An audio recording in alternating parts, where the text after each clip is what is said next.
The broadcast is now starting. All attendees are in listen-only mode. Good afternoon, everyone, and welcome to today's webinar, Transition Grade to Grade, presented by Shirley Swope. My name is Pam Christie, PTI Director at Peak Parent Center. Before we get started, I'd like to go over a few items so you know how to participate in today's event. If you're connected to today's webinar through the internet, you should see your attendee interface or control panel in the upper right-hand corner of your own computer's desktop. By default, you are listening into today's webinar using your computer speaker system. If you would prefer to join over the phone, just select telephone in the audio pane of your control panel, and the dial-in information will be displayed. You will have the opportunity to submit text questions to today's presenter by typing your questions into the question pane of the control panel. You may send your questions in at any time during the presentation, and the presenter and I will be monitoring the questions, and we will address them as we go. There is a handout available for download in the handout window. Please make sure you do that before the end of the webinar. As you leave today's webinar, you will receive an evaluation survey about the presentation. We would appreciate if you would just take a minute to complete that and provide your feedback. So again, welcome to today's webinar, Transition Grade to Grade. It's my pleasure to introduce Shirley, who will take it from here. Hi, everyone. We're glad that you're joining us today on thinking about transition grade to grade. There are many transitions in our lives, and going year to year in school is one of them. It's not a formal part of the IEP. IEP has, we talk about transitions, we'll talk about transitions from the Part C, which addresses infants and toddlers, to Part B. That's a transition at 3 years old. Then there's a transition from preschool into grade school, into kindergarten. Then there's the transition from kindergarten to first grade. And then later transition in high school. But this is a general transitioning in life, grade to grade.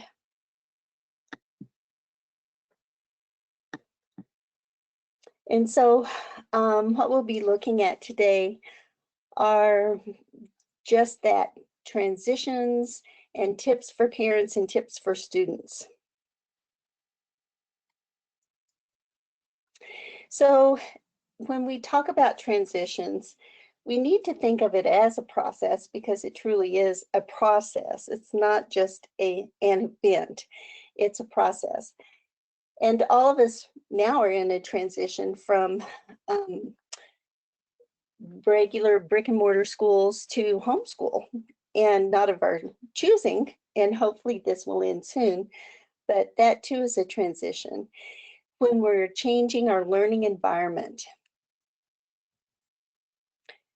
So when we are, what we want to do in good school transitions is to establish those really good, positive relationships with the school team, because it's important, it's important that we have that communication grade to grade, year to year, school building to school building.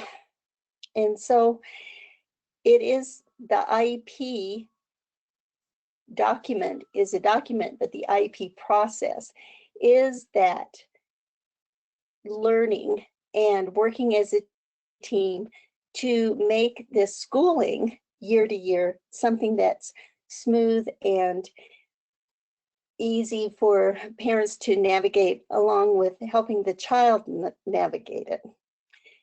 And because we really want to develop the child as a capable learner, and having that consistency and having that expectation of high expectations from year to year is really important, along with being flexible and responsive. And boy, talk about being flexible and responsive.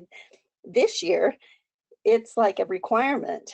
And the more we can develop that flexibility and that responsiveness to these unknown situations and this new normal. It's really important that we talk to the children and help prepare children for the unknown. So good school transition in just normal times. You might have a spring meeting to meet next year's teachers or talk about what's going to happen next year, especially if you're changing buildings. And to look at what the future holds and what next year may look like. And this year, it's kind of impossible to do that. Well, it's not impossible. There are a lot of unknowns. We don't know when school's going to start again. We're hoping that it starts in the fall. We just have to wait and see. And then what is that classroom structure going to look like? What is that classroom going to look like? And will the children have to wear masks to school? What if your child can't tolerate a mask going to school?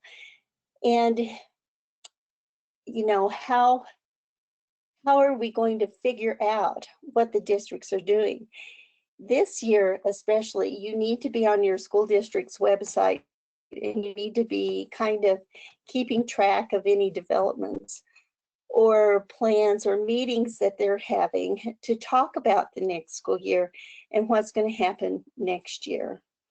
Schools are planning, but it's so up in the air. They're kind of planning for two scenarios. One, they will start in the fall, and the other is they won't start in the fall, but continue with online learning. So it's really important that you be involved and you get on your school district's website and you keep yourself informed. Then you need to share that with your child and the excitement of, you know, it's exciting to not have a real secure future, but we're going to make the best of it. But also it's important when you do meet with the teachers that you share a vision for your child and keeping a portfolio of your child's work so that you can show them what is really happening. Right now, though, it's a great time for parents who are educational coaches for their children to actually see what works and what doesn't work and how your child learns best and what makes sense for them and their gaps in learning that you were unaware of because it had been addressed in school. It also helps you really look at clarifying those supports and services that you think your child's going to need day one of the new school year. So, you know, do you have, is your child going to have extended school year services? And what would that look like? Even now with online learning, the IEP stands. So if you have a child who qualifies for extended school year services, they still qualify for extended school year services, and you need to sit down or FaceTime or Zoom a meeting with the special ed teacher and the special ed staff to talk about what extended school year services might look like this year if your child qualifies. And then make sure you have everybody's summer emails or phone numbers or how can I get in touch with you during the summer. So we're going to talk about some of the changes that are those bigger transitions. And one of the bigger transitions is from preschool to kindergarten because children 3 and 4 years old, you can qualify for an IEP at 3 years old. And so if you had an IEP for a preschool, it's going to look different than a IEP for a kindergartner because the focus is different. In preschool, you're really learning how to kind of be in school. You're learning about circle time, you're learning about sharing, you're learning about playing together, you're learning about how to be in a social group and at the level of a 3 or 4 year old. So you're going to be introduced to ABCs and your colors and shapes, but you're not, that's not the focus. Academics are not the focus of preschool. It's more social skills and that social learning of being in a group. And then when you go to kindergarten, you are going to be expected to have some more of those academic skills. And the setting is different. And now you're becoming more of a big kid school student. And classes could be larger, and that means that the adult to student ratio has kind of expanded, and you are expected to be a little more independent. And you may have more teachers. Instead of just a preschool teacher, you may have an art teacher and a music teacher and a PE teacher come in. And so you're beginning to work with more adults. So when you're working with your child and explaining this, you need to kind of figure out what that setting is going to look like so you can explain it to your student, but you can understand it yourself. Then some tips for families is when you set up a time to meet and talk with the kindergarten teacher, specifically about your child. And then if you can, it's a really great idea to have a transition meeting between the preschool staff and the school staff. And generally that's at the transition IEP meeting. And you can ask for an IEP meeting to happen and invite the people from both sides of the preschool and the kindergarten so that you can work together and look at how it's going to be different than what it is right now and how you move forward with that. It's also a time for you to share your expertise about your child. And you have a lot of expertise about your child, how they learn, their consistency in their personality, what frustrates them, what excites them. And you can help the staff get to know your student as an individual. Ask a lot of questions. What does the day look like? What do kindergartners do? What do they do from 8 to 8:30? Will my student need help during that time?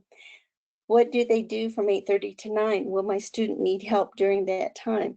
So you can ask those questions. What does the day look like? And knowing my student, will my student need help during that time?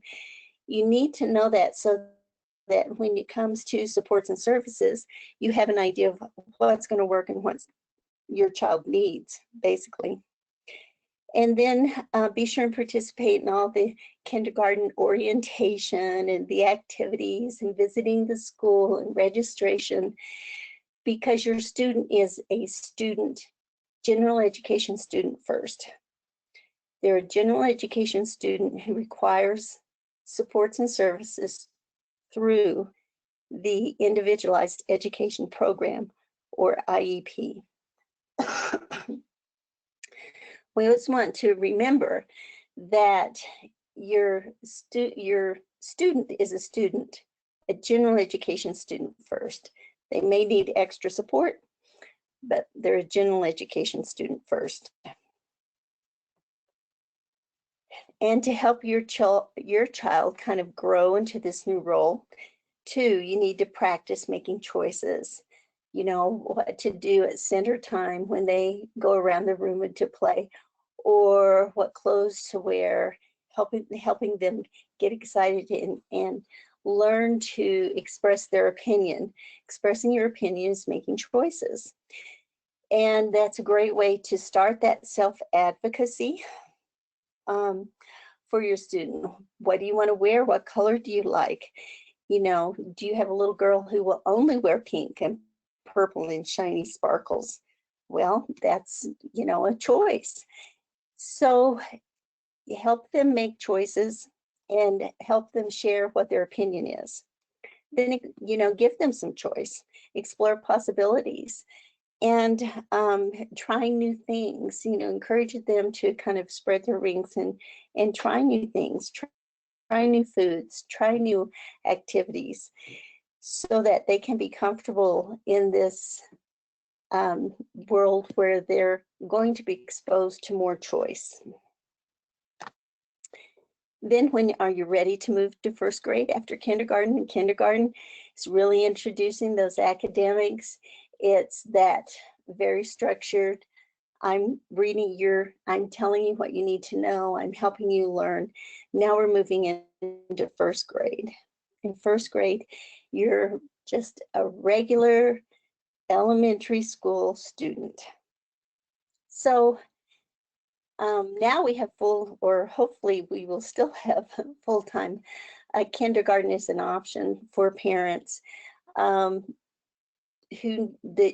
might change depending on, state budgets with the COVID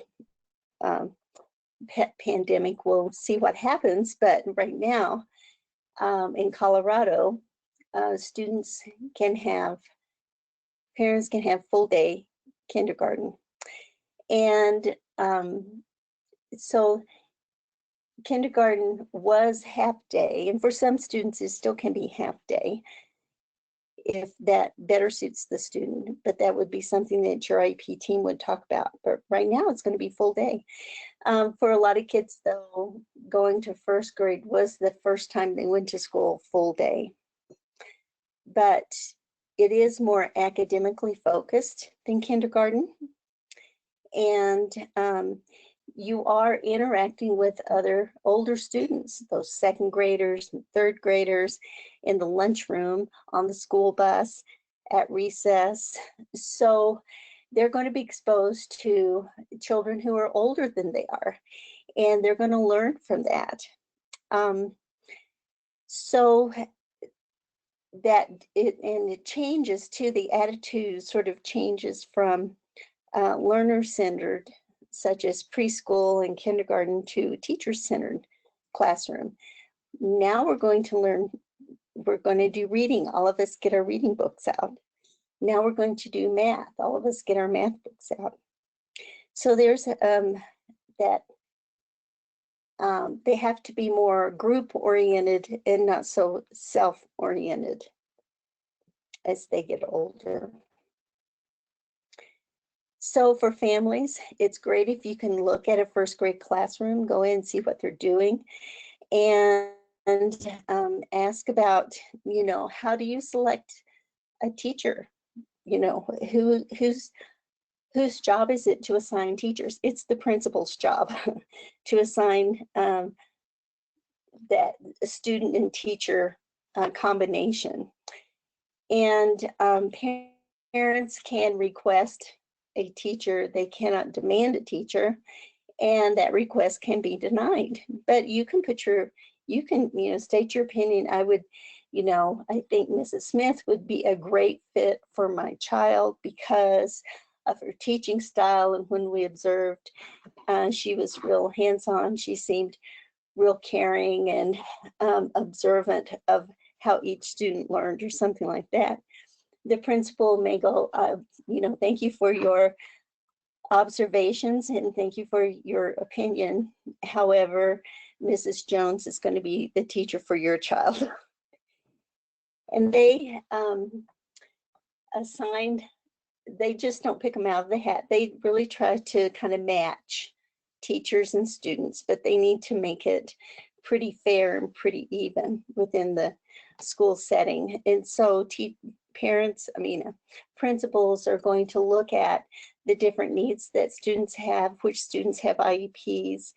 The principal is not going to assign one teacher to have all the students who have IEPs, but they're going to kind of spread it out so that hopefully you have that kind of natural ratio, and about 10% of the students who attend school will have IEPs. So if you have 20 students in a classroom, 2 would have an IEP.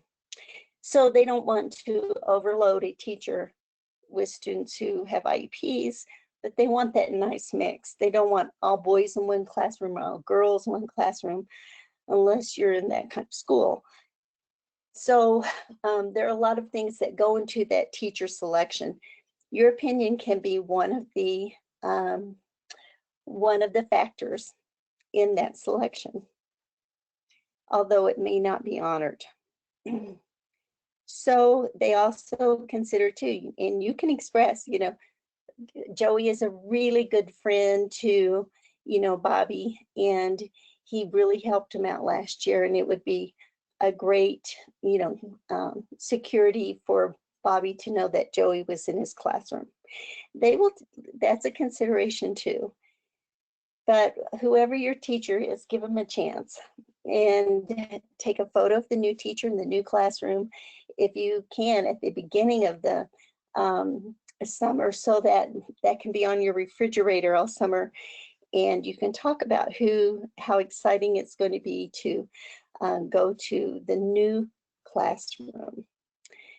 And then some of the tips for families is have that spring transition meeting, visit the classroom in August. There's a time when teachers go back to school before the students go back to school, about a week. And as they're preparing their classrooms, you can ask to meet with the teacher and take your child in for 10 minutes, 20 minutes, and look at the classroom and kind of get familiar with it, especially if you have a child who's going to be anxious about this. Take a photo of your child with the teacher so that your student really has that time to get comfortable with the idea of this person's going to be my teacher. And then, what are we going to look at? What are we going to study this year? And then check it about transportation, especially if you have a student who requires transportation as a related service in the IEP. You need to make sure that that is set up and ready to go day one. Or if the student is just going to ride the school bus with regular kids, where's our schedule? Where's the school bus stop? What other kids are going to be at that corner to help us know how to get on the bus and where do you sit and that kind of thing. And then making choices for students too in the summer is to, what books to read and what are we going to do at recess? What do you think recess will be like? And won't that be fun? Once again, that self-advocacy, we're starting early with helping students express their opinion and make choices, and that's those self-advocacy skills. And so during the summer too, have your child make choice, have your child express their opinion, listen to them.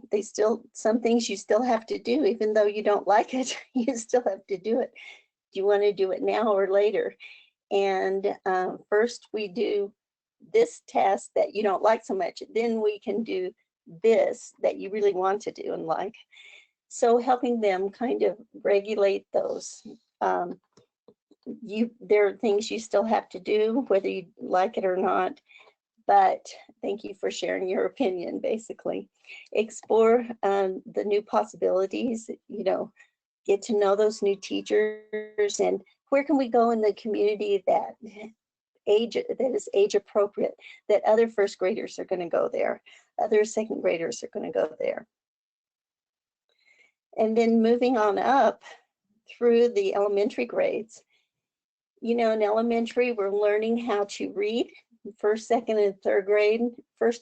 Kindergarten, first, second grade is generally learning how to read. Third grade on is reading to learn. So there's kind of third grade is kind of a switch into more academics being presented and learned through reading. If that's an issue for your child, you really need to just kind of keep that in mind and address it all during the IEP. There are many more academic expectations for students because we're getting older, and academics and getting that knowledge base and getting those skills, that's elementary school. And then the state assessments start in third grade. And every other year, sort of after that, you're going to be looking at state assessments to see, how the school is teaching all the children, what's their rating, students with IEPs, how are they progressing, and looking at those assessments and ask what kind of assessments are are is the state going to do? Is my child going to take the state assessment? Is my child not going to take this state assessment or an individualized assessment? And then what about when do science fairs start and student councils? Get your student involved in school and get your student involved in those kind of activities too, because that's such great social growth, and those social skills really, in interest, really start to click in then. And every year, talk to the next year's teacher ahead of time if you can. And once that teacher's assigned, you can ask the principal, and the principal may say, I'm not going to make that assignment until the end of July or 1st of August, because we're still hiring a new teacher, or I just want to see how it all plays out. But you can say, I really would like to know as soon as possible after that time, so that I can start introducing that person to my students, so my student can transition successfully into that grade. Before the end of the year, observe the classroom. So if your student's going into 4th grade from 3rd grade, ask to observe a 4th grade classroom. Just know that end of the year classrooms do not look like beginning of the year classrooms. A 1st grader on the first day of school is a very different student than a 1st grader at the very end of school. They've grown a year. So during the observation, if you're observing in the spring, just know those students have been in there since the fall. So they're accustomed, and that classroom looks different than the beginning of the school year classroom. Review the grade level content standards, and you can go on to the Colorado Department of Ed's website and type in grade level content standards, and they'll just pop up for you. Just to get an idea of what they're going to be learning this year and kind of what the expectations are. And then make a portfolio of what works for your child. Really good in math, struggling in reading, really good in math, or the opposite is true. Who knows? Enjoys science a lot, likes reading about science and watching YouTube videos about science. So things like that. Just so the teacher and you both have an idea of what really works and what are the keys and the hooks for this child to be a successful student in the classroom. That making choice, getting involved in projects at school, those are self-advocacy skills. Once again, it's like making choice, knowing what your interests are, knowing what you're good at. Go to your own IEP meetings, especially older elementary students. They can go to their IEP meetings and they can help problem solve, and you can listen to them and give them ideas on problem solving. Those are adult skills that they need, and it starts now. And explore new possibilities. Do you want to take swimming lessons this year? Do you want to learn how to play tennis? Do you want to try out baseball? What do you want to do? Let's do something new.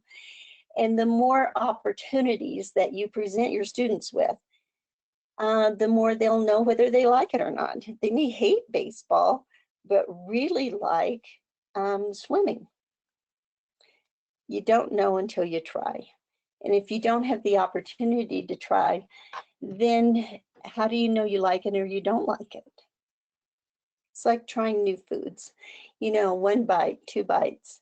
I used to have the 3-bite rule.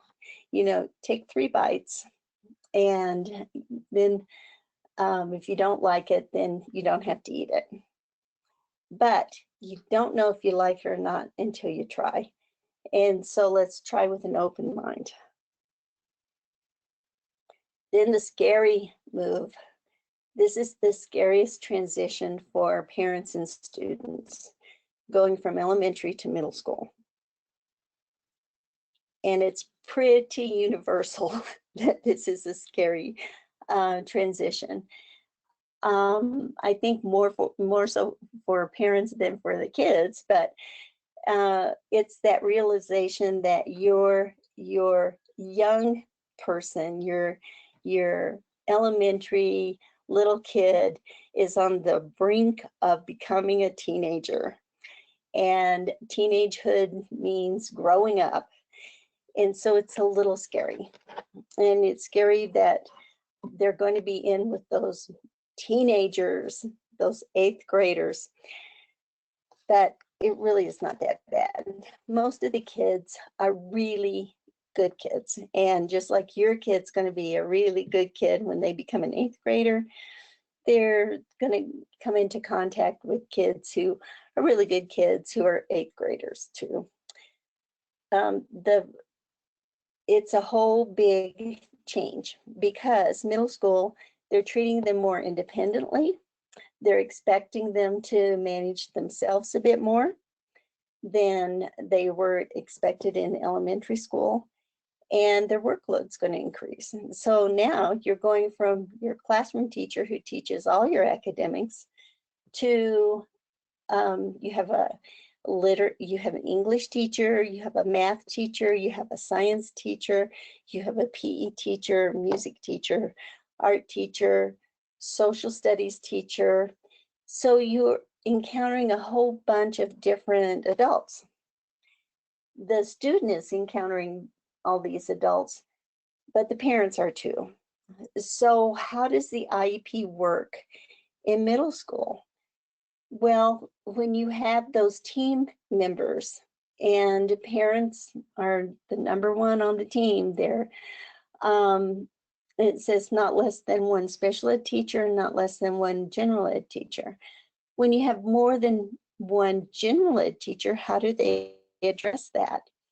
A lot of times schools will have a general ed teacher who's assigned to that student's IEP as the general ed teacher. It might be the English teacher, it might be the math teacher, it might be the science teacher, but a general ed teacher is going to be assigned to the IEP team.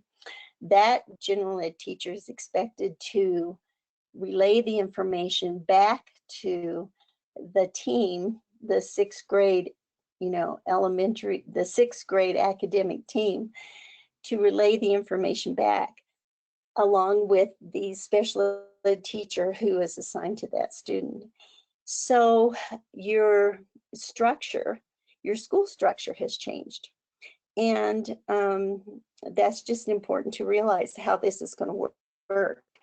Plus, they're changing classes, they're going room to room, and they're expected to manage their materials and books when they move room to room, along with their locker and their backpack and their lunch or whatever.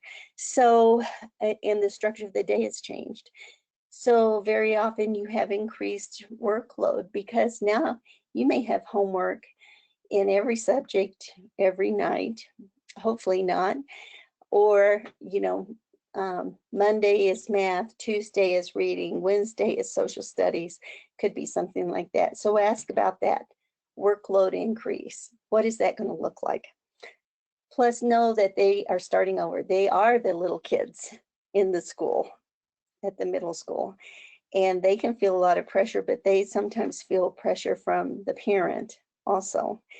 And middle schoolers are really exploring those social connections and those social groups and those cliques that happen in middle school. And that is a really natural part of growing up. It's age appropriate to experience that. we have to help students manage that. And I would ask the middle school staff, how do you help students manage that?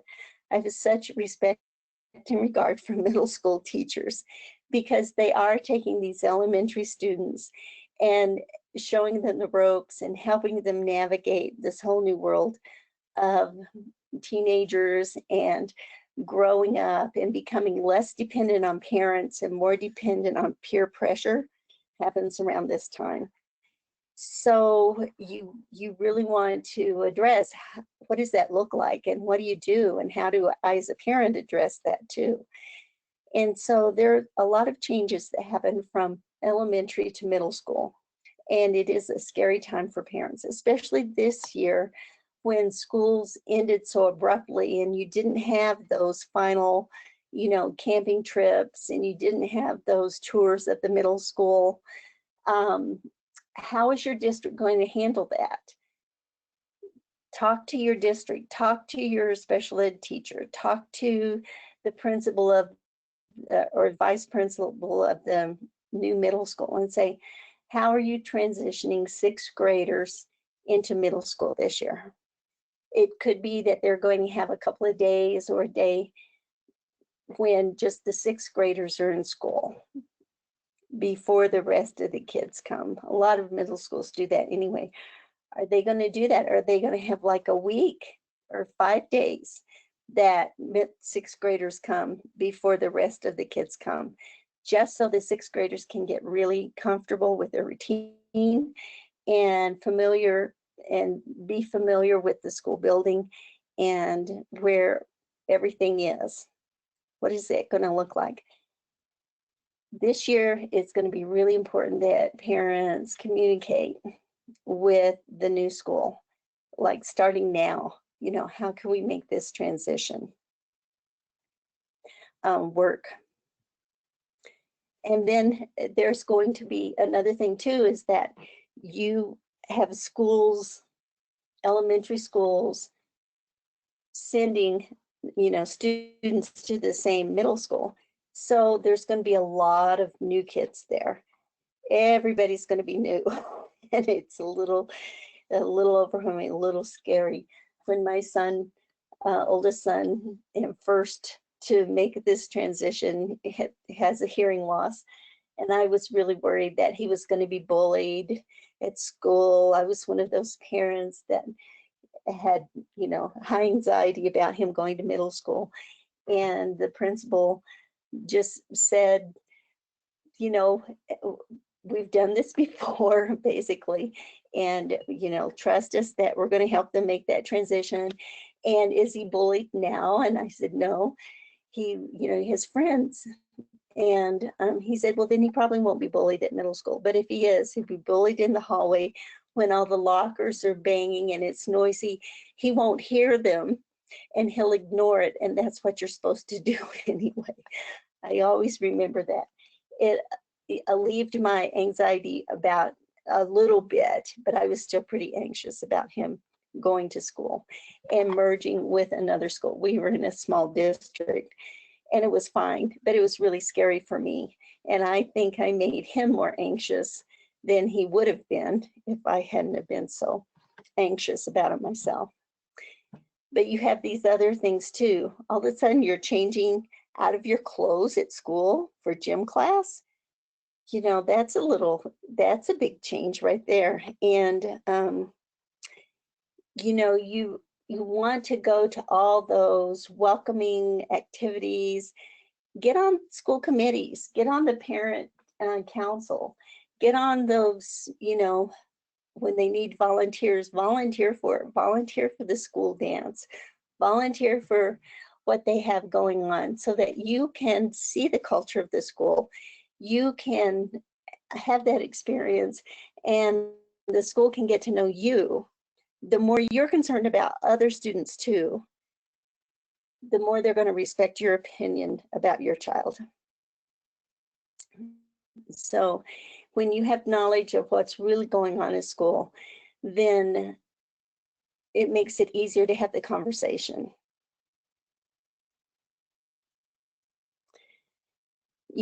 Write down those locker combinations or say, what kind of lockers are you going to have?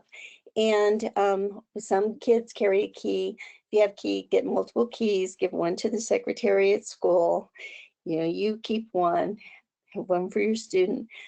Get a planner for the student to use. A lot of times they will receive a planner they might receive a planner from the school. It's kind of a gift that the middle school would give to a student. Help the student learn to use it. If they don't get a planner, get a planner. Because it helps you keep track of what needs to happen, but it also helps your student keep track of what needs to happen.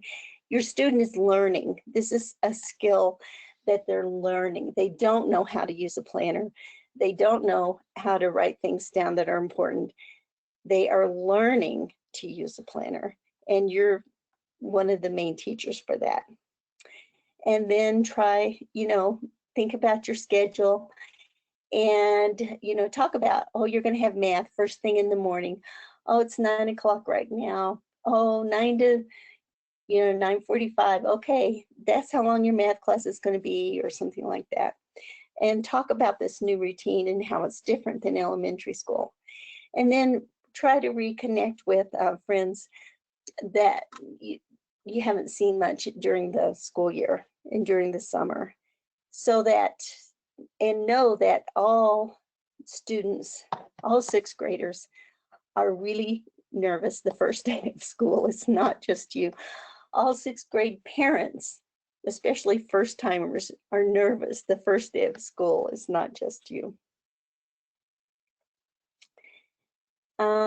Get involved with those parent organizations, parent and teacher organization, PTO, PTA, parent teacher association, whatever kind, parent advisory committee, PAC, whatever kind of advisory committee or parent organization that the school has. See if you can get involved with that and go to those meetings, because you're going to meet other parents, you're going to meet other people, but you're also going to learn how the school works and what that looks like and what the expectations are and how your student can fit it into this whole new world. For organizing those executive functioning skills or organizational skills, color-coded notebooks for classes are great. Math is red, English is blue, that kind of thing. If you can, some students in the past keep textbooks at home. A lot of schools don't have textbooks anymore, and things are on the tablet. So if it's on a tablet or iPad or something like that, get some instruction from the school on how your student is to use it. And if your student is, all sixth graders get an iPad, all sixth graders get a tablet. Oh, but your student has an IEP. Your student is a student first. Your student also gets a tablet. Your student's also entitled to that. So just know that, and know that you can have instruction on how to help your student. And then try to, develop friendships or relationships or professional relationships with the staff. And it's really important that you keep this conversation going all through the year, not just at a meeting. Then you can help your student identify a friend to help with transitions. Maybe there's a peer system, peer-to-peer, that the student can help him go from class to class. There was a parent I was chatting with today, and one of the things that we were talking about is a transition into middle school. And one idea that another parent had was that you identify a student who already knows your student to help them go class to class, or you have a paraprofessional for 2 weeks, walk with your student class to class just to make sure they know the routine and they're not lost, if that's a need that your student has. My son had a buddy system because of his hearing loss in school. A lot of times he didn't hear announcements over, the loudspeaker. He couldn't make that out and that kind of thing. So other students, or his buddies, his friends, they would help him with, those kind of instructions. And they would also help him if he needed help, like carrying some of his equipment from room to room. So help friends, and students are more than willing most times to help out a student. Once again, look at those tips for students making choice, especially as you get older. In middle school, you're going to have electives.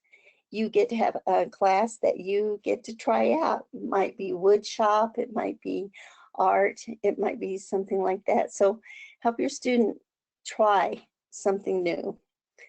Once again, that self-advocacy, what is that? Choice making, expressing your opinion, learning how to, say what you need.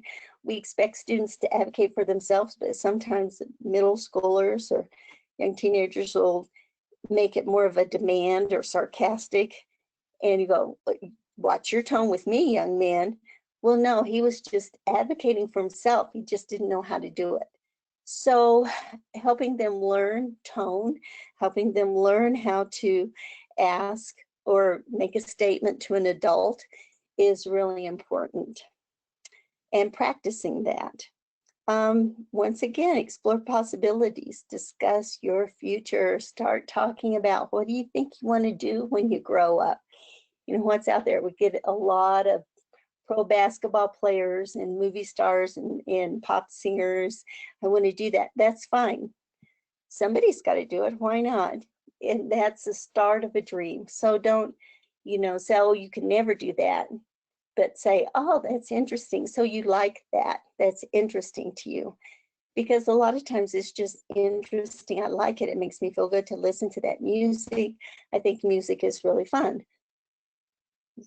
You're looking and observing and watching the world, and that's what you want. And then last stop for tonight, high school. So from middle school to high school is not the same scariness of transition as, it's still pretty scary, but it's not the same as going from elementary to middle school because the structure is very much the same. So they're already familiar with this changing classes. They're familiar with, the taking care of their own stuff from, class to class. So they've got that practice. But now we're just kind of growing up and becoming young adults. And when you have an IEP, at the IEP meeting year, in which the student will turn 15, that student's going to be issued an invitation to their IEP meeting. And hopefully they've been attending some of them before. And some high schools are now initiating student-led IEP meetings. And they're a little different than your standard IEP meeting because the student's in charge. And this is what the student wants to talk about. And this is where the student sees himself as a learner. So it's important to be respectful of that and to also know that, we want this person to learn how to be in charge of their life, because that's what teenagers are doing. They're learning how to become adults. So in high school, though, your GPA counts at this point. And so there is an emphasis on grades. Your student may be looking at college. If you have an IEP, you can go to college. That's not something that's out of the question. You may want to go to trade school. You may want to do something else, but you're going to be looking at what do you want to do after high school. because that is part, and that's a big question on the transition plan. Transition plan is part of the IEP. It's not a separate document. It is, now we have a new part. Along with our other goals, we're going to talk about transition into adulthood. And transition into adulthood is kind of, okay, at 18, what are you going to do? Are you going to go to college? Then what classes do we need to take to get a general ed diploma? What does that look like? And one of the first questions that parents should be asking their first IEP in high school is, what kind of diploma are we looking at? Let's talk about the different kinds of diplomas and how do we get a general education diploma. Social issues are real big in high school. That's when a lot of your first boyfriend or girlfriend and that kind of thing, a lot of, social activities, you're getting more independent, and you're making more choices in your classes and your electives and what it is you want to explore and learn. Discipline is stricter, and you need to follow the rules of the school. So how do those apply to my student who has challenges with behavior? What does that look like? Is he going to, get expelled and he has an IEP?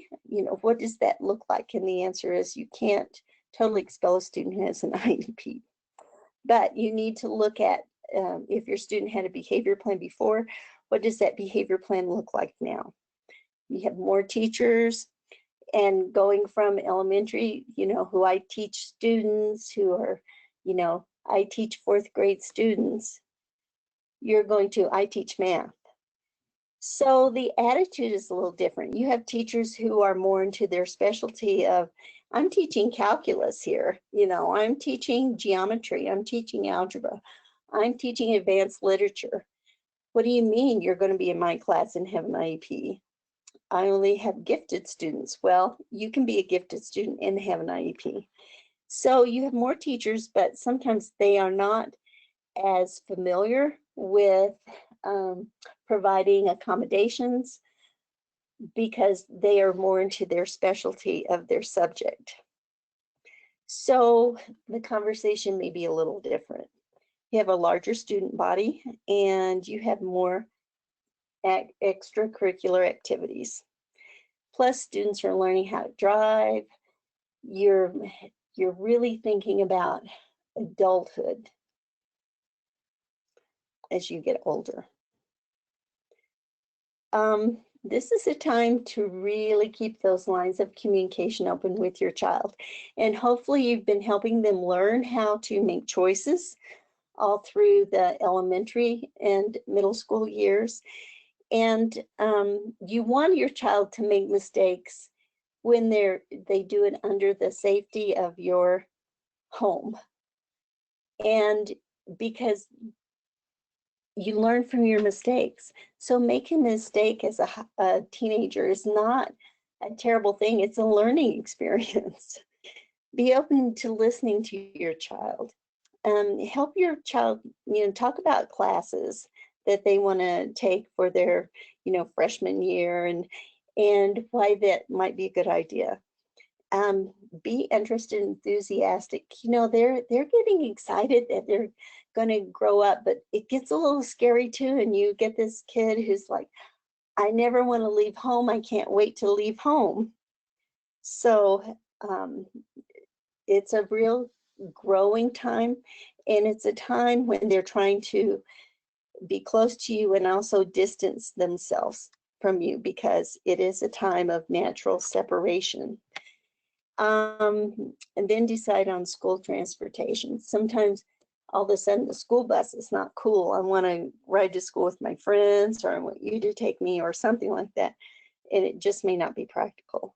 So, you have to talk through those issues too.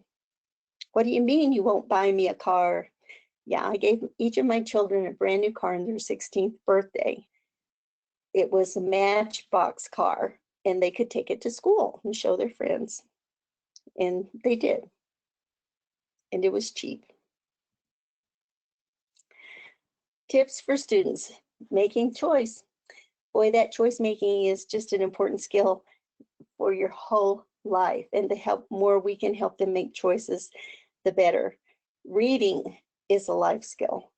So if all of a sudden they're saying, well, we're not going to work on reading anymore, you can say, I think we are. Or I think it's really important that we work on reading. And how can we do that? If you have an IEP, you are entitled, you are a general education student first, you are entitled to any extracurricular activities that any other student might want to do.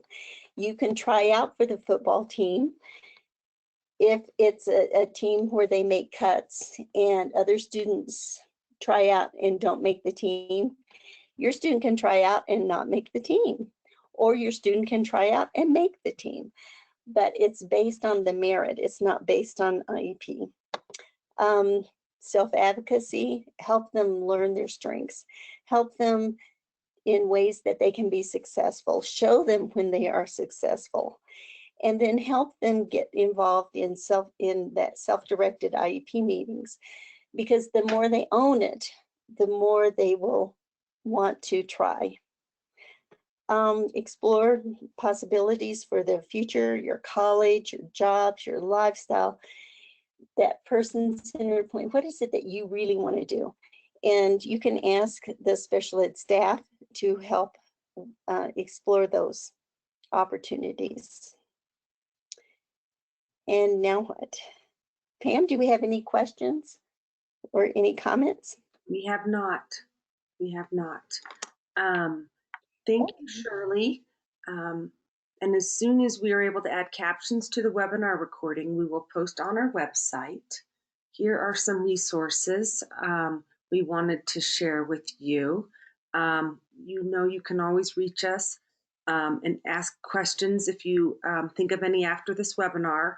You could contact any parent advisor at Peak, www.peakparent.org, 719-531-9400, or parent advisor at peakparent.org. If you'd like to request a certificate of completion, please email me at pchristy@peakparent.org. That's PCHRISTY@peakparent.org.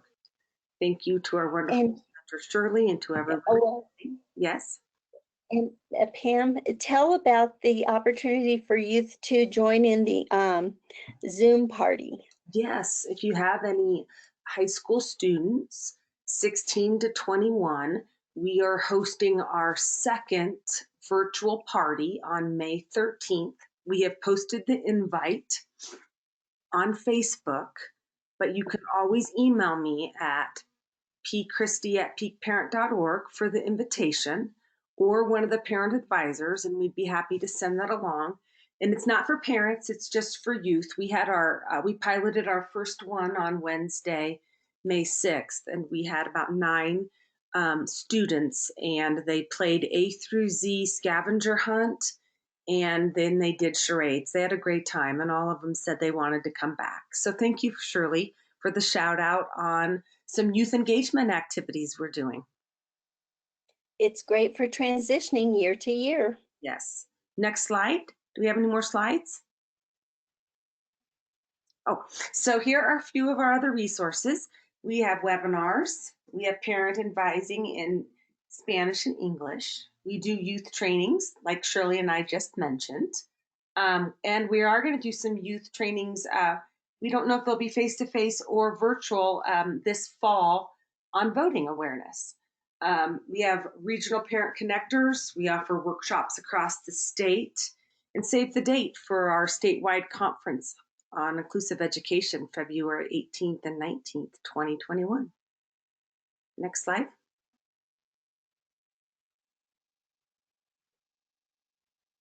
So here's just some more information on how to reach Peak. We are a nonprofit, and we rely on donations from generous donors like you to be able to deliver webinars like this. So please think about making a donation online at www.peakparent.org. Again, as you exit the webinar, please take just a moment to complete our evaluation survey as we value your feedback. And on behalf of Peak Parent Center and today's presenter, thank you for joining us and have a great rest of your day. Bye-bye.